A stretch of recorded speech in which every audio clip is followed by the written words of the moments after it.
गांव के किनारे एक पुरानी हवेली थी जिसे लोग शापित मानते थे। कहते थे कि वहां रात के समय अजीब सी आवाज़ें आती हैं और जो भी उस हवेली के अंदर गया वह कभी वापस नहीं लौटा। बलजीत एक निडर युवक था जिसे इन कहानियों पर यकीन नहीं था। उसने फैसला किया कि वह उस रात हवेली के अंदर जाएगा और सच का पता लगाएगा। आधी रात को बलजीत अपने दोस्तों के साथ हवेली के सामने पहुंचा। उसके दोस्त बाहर ही रुक गए, लेकिन बलजीत अकेला अंदर चला गया।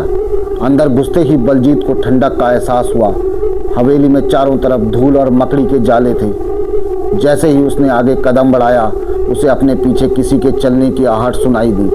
उसने पीछे मुड़कर देखा, लेकिन वहाँ कोई नहीं था। वह यह सोचकर आगे बढ़ा कि यह उसका वहम होगा। जैसे जैसे वह हवेली के गहरे हिस्से में जाता गया, उसे अजीब सी आवाज़ें सुनाई देने लगी। अचानक कमरे के अंदर से खिड़की अपने आप खुल गई और ठंडी हवा का झोंका अंदर आया।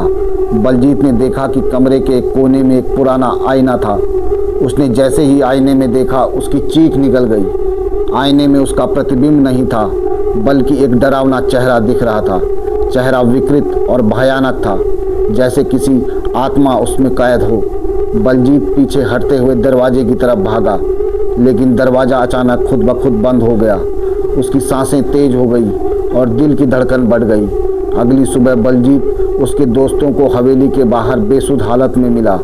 उसकी आंखों में डर और शरीर में कंपकपी थी। गांव वालों ने उसे तुरंत अस्पताल पहुंचाया, लेकिन बलजीत फिर कभी नहीं बोल सका।